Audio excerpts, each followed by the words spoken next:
I sat alone in my apartment at 2 a.m., replaying the scene over and over in my mind.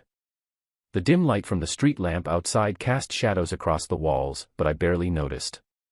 My hands were steady as I held the beer bottle, though everything inside me felt like it had been turned off. Shut down. Disconnected. I'm a fire captain. I've run into burning buildings when everyone else was running out.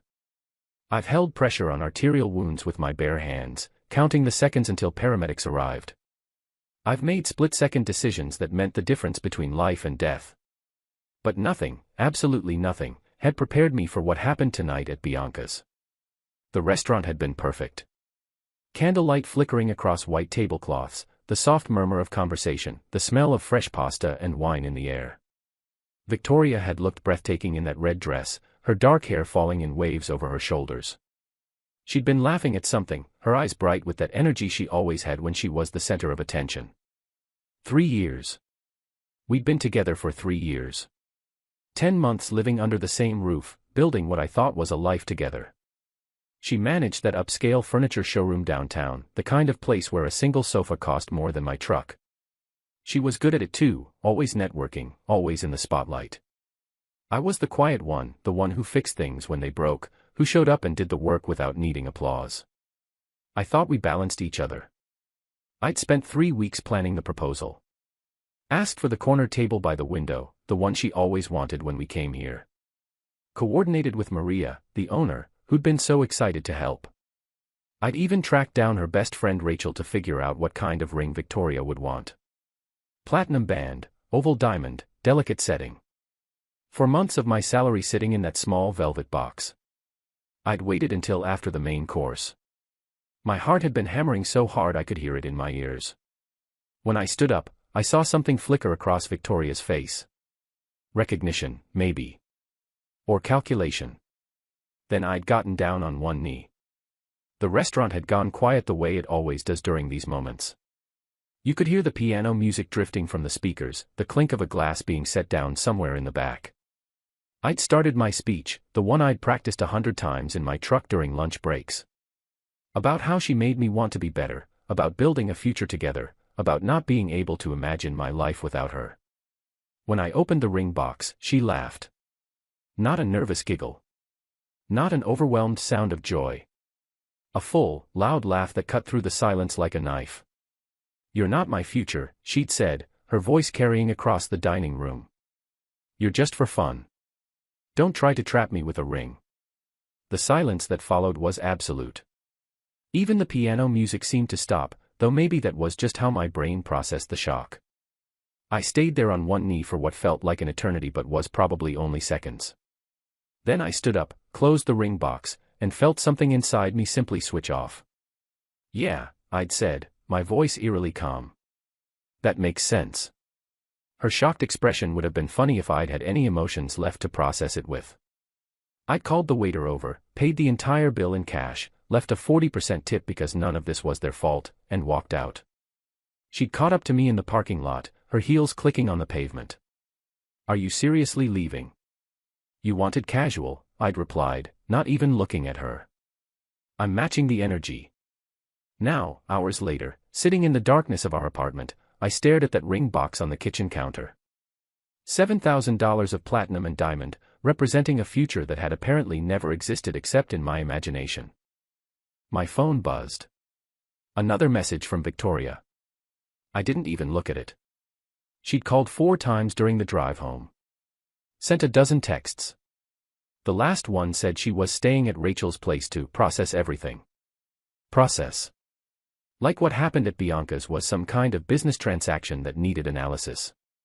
I took another sip of beer and wondered why I wasn't crying. Why I wasn't angry. Why I felt absolutely nothing except this strange, hollow emptiness where my heart used to be. The fire station would be busy tomorrow. It always was. I could lose myself in work, in the familiar routines, in problems that had clear solutions. Pull people from danger. Put out fires. Save lives. Simple. Direct. Nothing like the complicated mess my personal life had become. Outside, the city hummed with its usual nighttime symphony. Distant sirens, the rumble of late-night traffic, someone's television playing too loud. Life continuing on like nothing had happened, like my entire world hadn't just been upended in front of a restaurant full of strangers. I set the beer bottle down and stood up, walking to the window. The street below was empty except for a stray cat prowling past the trash cans. I wondered if this was shock. If the pain would come later, crashing over me like a delayed wave. Or if I'd actually reached some kind of breaking point where my emotions just stopped functioning altogether. The apartment was too quiet. Usually Victoria would be here, talking about her day, showing me photos she'd taken at the showroom, planning our weekend. The silence felt heavy, oppressive, like it was pressing down on my chest. My phone buzzed again. This time I picked it up and turned it completely off. Whatever she had to say could wait. Whatever drama was unfolding in her group chats with Rachel and the others, I didn't need to be part of it. I was a fire captain. I knew how to assess a situation, identify the threat, and take action. And right now, standing in this apartment in the middle of the night, I finally understood what I'd been refusing to see for months, maybe years. Victoria didn't want a partner. She wanted an audience member who occasionally got a speaking role in the production of her life. And I was done auditioning for a part I'd never actually been offered. The next morning came too soon. I'd barely slept, just dozed in fits and starts, jerking awake every time I started to dream. When my alarm went off at 5:30, I was almost grateful. Work meant structure. Work meant purpose. Work meant not having to think about the disaster my personal life had become. Victoria's bedroom door was still closed when I left.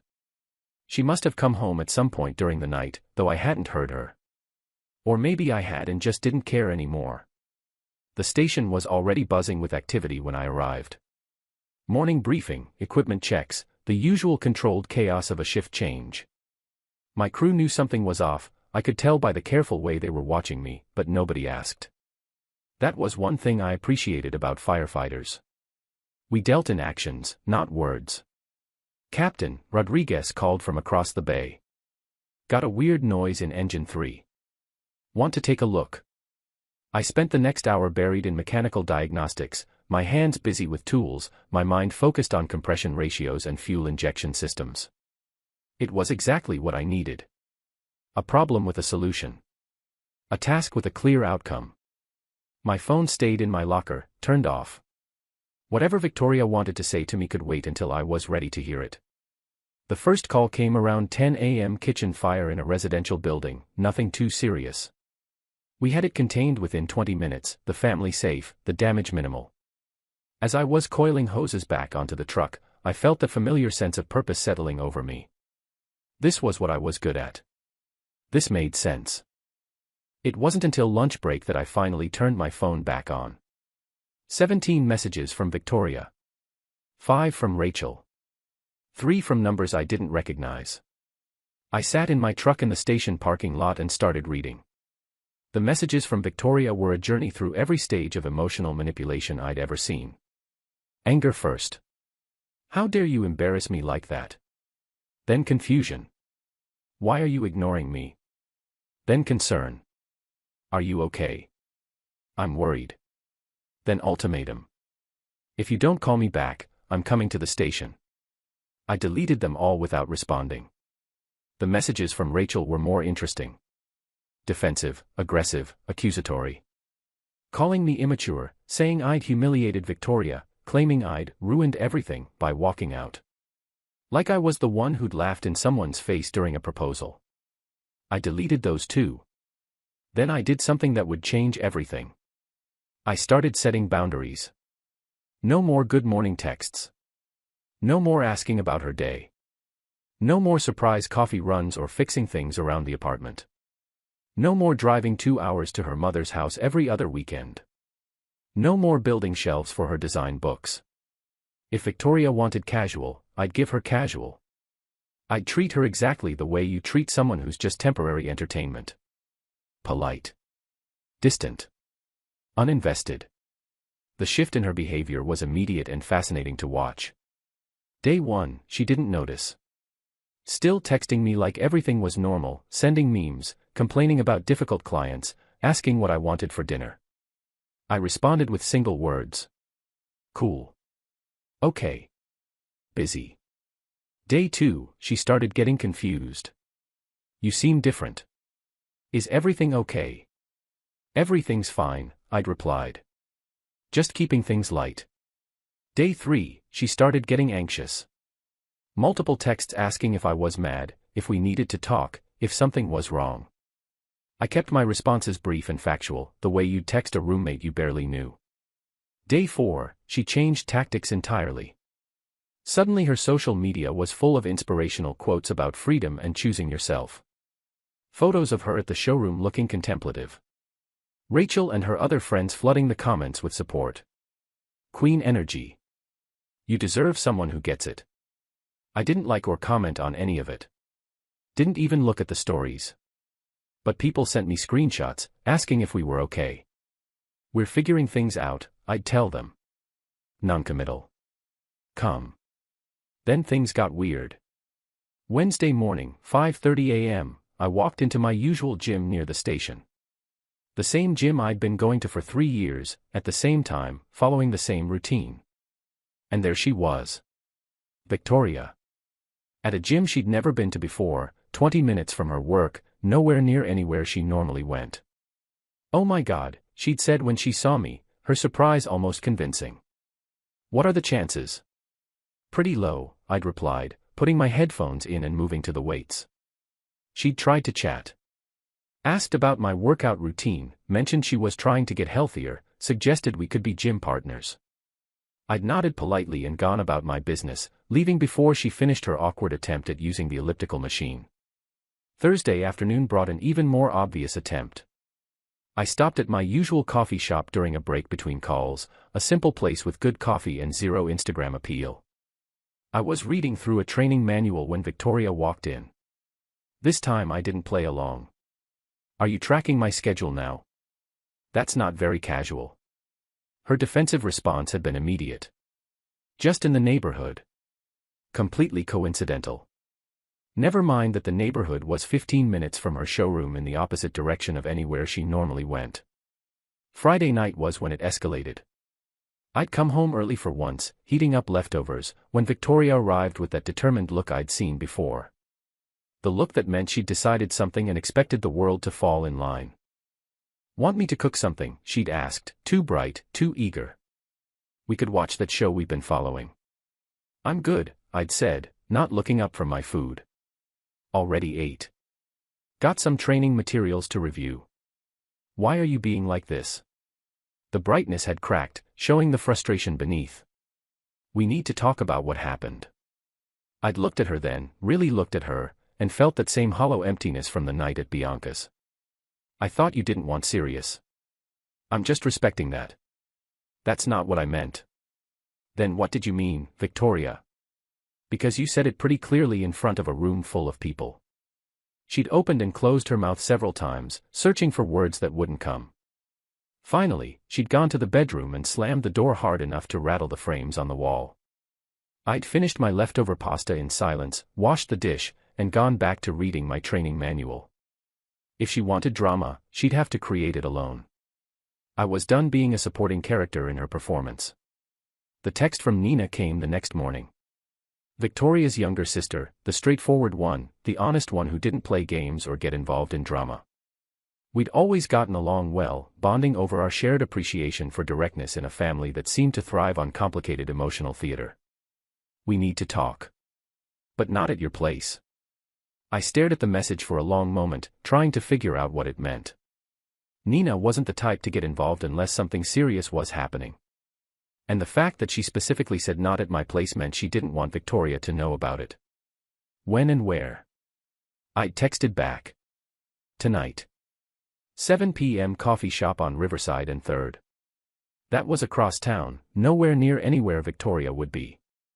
I confirmed and spent the rest of my shift wondering what Nina had to tell me that required such secrecy. The coffee shop was nearly empty when I arrived. Nina was already there, sitting in a corner booth, looking uncomfortable in a way I'd never seen before. She was usually the most confident person in the room, speaking her mind without hesitation. But tonight she looked nervous, almost guilty. Thanks for meeting me, she said as I slid into the booth across from her. What's going on, Nina? She pulled out her phone, opened it to a series of screenshots, and slid it across the table to me. I need you to read these. All of them. And then I need to tell you something. I picked up the phone and started reading. It was a group chat. Most of the names were blacked out, but Victoria's and Rachel's were clearly visible. The messages were dated from 2 weeks before I'd proposed. The first few were innocent enough. Victoria mentioning that she thought I might be planning something. Rachel asking if she was excited. Then the conversation took a turn. What if I'm not ready? Victoria had written. Then you tell him no, someone else had replied. But Rachel's response was different. Or you make him prove he's worth it. I kept scrolling, my stomach tightening with each message. Public rejection equals power reset, Victoria had written. He'll either man up or prove he was weak all along. Make him fight for you, Rachel had added. If he walks away, he never really loved you anyway. They discussed the exact plan. How Victoria should laugh. What she should say. How the public humiliation would break me down, make me desperate to prove myself, put me in a position where I'd be grateful just to have her back on any terms she decided. Maximum impact requires an audience, one message read. He needs to understand his place, another said. I felt like I was reading a military operation plan, except the target was me and the objective was my complete emotional destruction. Keep reading, Nina said quietly. The next set of screenshots showed more recent conversations. After the proposal, after I'd walked out, after I'd started pulling back. Victoria panicking. Rachel strategizing. Plans for a second attempt, a public apology where Victoria would turn the tables, make me look like the villain if I didn't take her back. Then came the messages that made my hands shake. What about Marcus? Someone had asked. Marcus is the backup plan, Victoria had responded. Security. Nathan's good for fixing things and being reliable, but Marcus has the lifestyle I actually want. Marcus. The finance client from her showroom. The one she'd mentioned casually a few times, always in the context of work. The one she'd been texting, having coffee with, keeping interested while I was building shelves and driving her to her mother's house. I set the phone down and looked at Nina. How did you get these? Someone else in that group chat sent them to me. She was disgusted. Wanted me to know what my sister was planning. Nina leaned forward. I'm showing you this because you're a good person, Nathan. And because my sister is treating your relationship like a game. And because I heard them planning another scene for tomorrow night. Tomorrow night? She's going to ask you to meet her at Bianca's. Same restaurant. She's going to make a big public apology, probably get down on one knee herself, put you in a position where you'll look like a heartless bastard if you say no. Nina's expression was pained. Rachel will be there with her phone out, ready to record everything. If you reject her, it goes online. You become the villain. I sat back in the booth, processing everything. The manipulation. The calculation. The complete lack of genuine feeling in any of it. It was all theater, all performance, all about control and image and having a story to tell. Why are you telling me this? I asked. Because you deserve to know the truth. And because whatever you decide to do, you should do it knowing that they're treating this like a script. They think they know how you'll react. She paused. Don't give them what they expect. I drove home in a daze. Not angry, not sad, just this strange clarity like I was seeing my entire relationship through a completely different lens. Every time Victoria had needed space but panicked when I gave it to her. Every time she'd gotten defensive about me meeting her work friends. Every time she'd gone silent for hours and then come back with elaborate explanations. It had all been part of the performance. And I'd been the only one who didn't know I was in a show. When I got back to the apartment, Victoria wasn't home. I sat on the couch in the darkness for over an hour, just thinking. Then I pulled out my phone and texted Derek, my friend from the station who'd offered me his spare room. I need that room sooner than I thought. When? 2 weeks. Done. You okay? Getting there. Then I took screenshots of all the messages on Nina's phone that she'd sent to me. Evidence. Proof. Insurance against whatever was coming. If Victoria wanted theater, I'd give her theater. But the ending was going to be mine, not hers.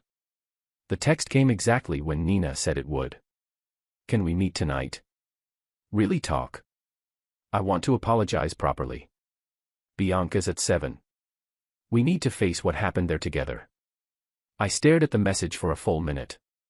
The trap was so obvious now that I knew what to look for. Same restaurant, same stage, same audience. She'd orchestrate a public apology, put me on the spot, and have Rachel there to document my response. If I said yes, I was back under her control. If I said no, I was the cold-hearted villain who wouldn't forgive. It was a perfect manipulation, really. I almost had to admire the craftsmanship of it. I texted back, okay. 7 p.m.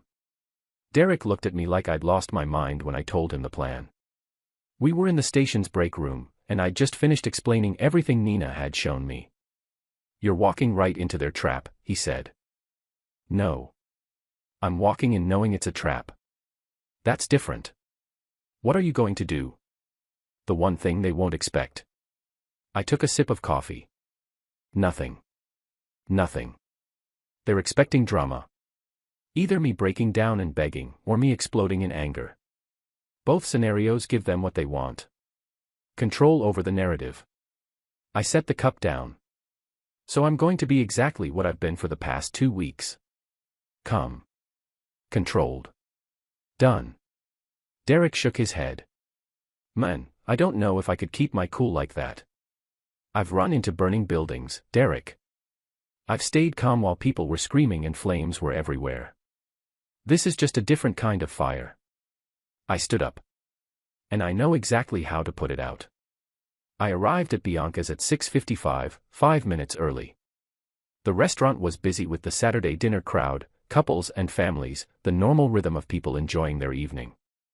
I spotted Rachel immediately. She was sitting 3 tables away with 2 other friends, trying to look casual but watching the entrance like a hawk. Maria, the owner, caught my eye and gave me a sympathetic look. She'd been there for the first disaster. I gave her a small nod and headed to the corner table. Victoria arrived at 7:10. 10 minutes late, which I was certain was strategic. Give me time to sit and think and worry. Let the anticipation build. She looked perfect, like she'd spent hours preparing. Red dress, different from last time but same style. Professional makeup.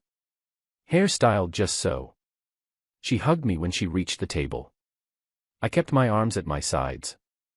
Thanks for coming, she said, sliding into her seat. I know this has been hard. I just nodded and picked up the menu, scanning it like I actually cared about the food. We ordered drinks. She launched into her prepared speech. All about processing and growing and realizing what really mattered. About how she'd been scared and reacted badly. About how she'd spent the past 2 weeks understanding herself better. It was a good speech, actually. Well rehearsed. Emotional in all the right places. A few other diners were starting to pay attention, probably sensing something dramatic was about to happen. I ate my pasta and let her talk. Then, right on schedule, she stood up. I saw her glance toward Rachel's table, a quick check-in. Rachel had her phone out, positioned like she was just casually looking at it but actually recording. Victoria came around to my side of the table. And then she got down on one knee.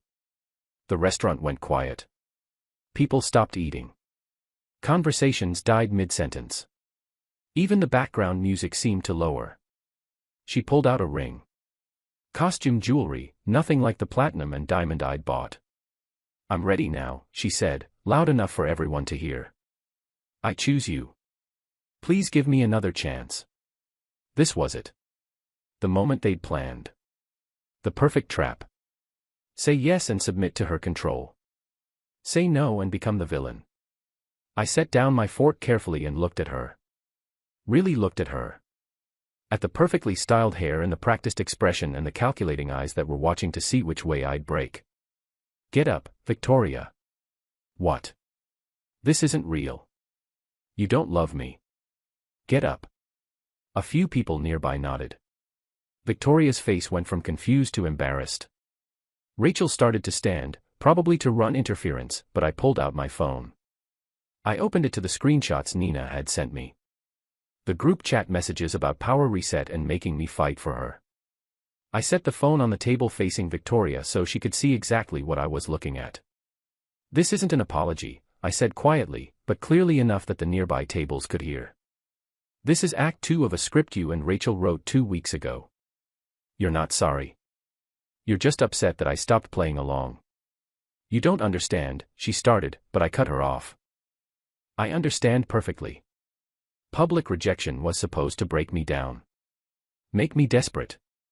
Put me in a position where I'd be grateful just to have you back on whatever terms you decided." I picked up my phone and put it in my pocket. "But I'm not broken, Victoria. I'm just done."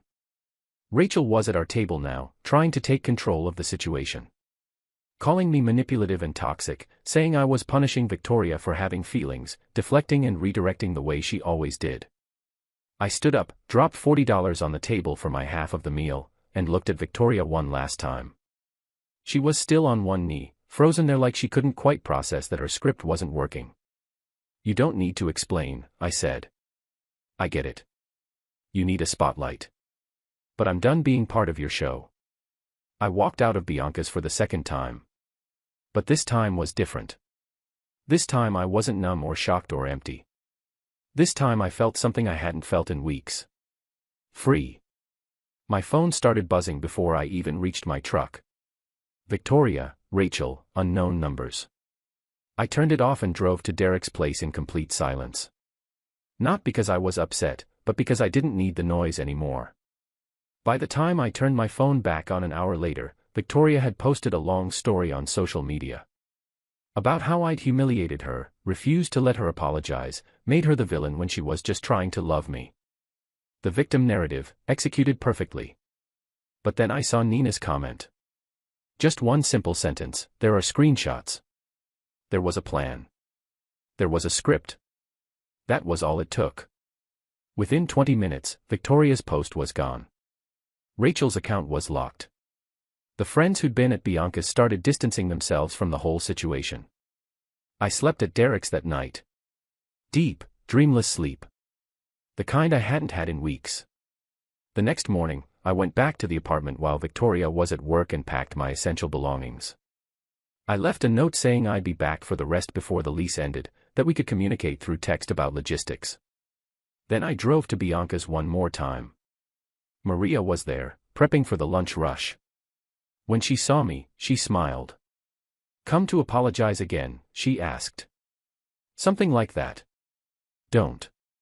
You handled it perfectly. Both times." She poured me a cup of coffee.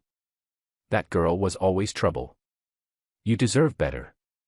I sat at the bar for a few minutes, drinking coffee and watching Maria work.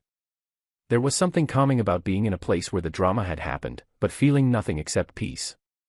My phone buzzed. A text from Victoria. "I'll take over the full rent if you sign off on the lease. You can have your name removed." I texted back, "Works for me." Another text, this one from Nina. "You okay?" "Yeah. I'm okay. Proud of you." I finished my coffee, thanked Maria, and walked out into the morning sun. My truck was parked across the street. Derek's place was 20 minutes away. The station needed me for the afternoon shift. Life was continuing, moving forward, leaving the drama and manipulation behind. I wasn't bitter. Wasn't angry. Wasn't even particularly sad anymore. Victoria had wanted someone she could control, someone who would chase her, someone who would make her the center of attention. I'd wanted a partner, an equal, someone to build a life with. We'd never really been in the same relationship at all. I got in my truck and drove toward the station, toward work, toward a future that was suddenly full of possibilities instead of scripts. The ring was being returned tomorrow. 60% back, which would cover first and last month's rent on a new apartment. The fire captain who couldn't handle public humiliation had learned something important. Sometimes the bravest thing you can do isn't running into the burning building. Sometimes it's walking away from the fire someone else started and refusing to let it burn you. I was free. Finally, completely free. And that feeling was worth more than any ring, any relationship, any perfectly scripted apology could ever be.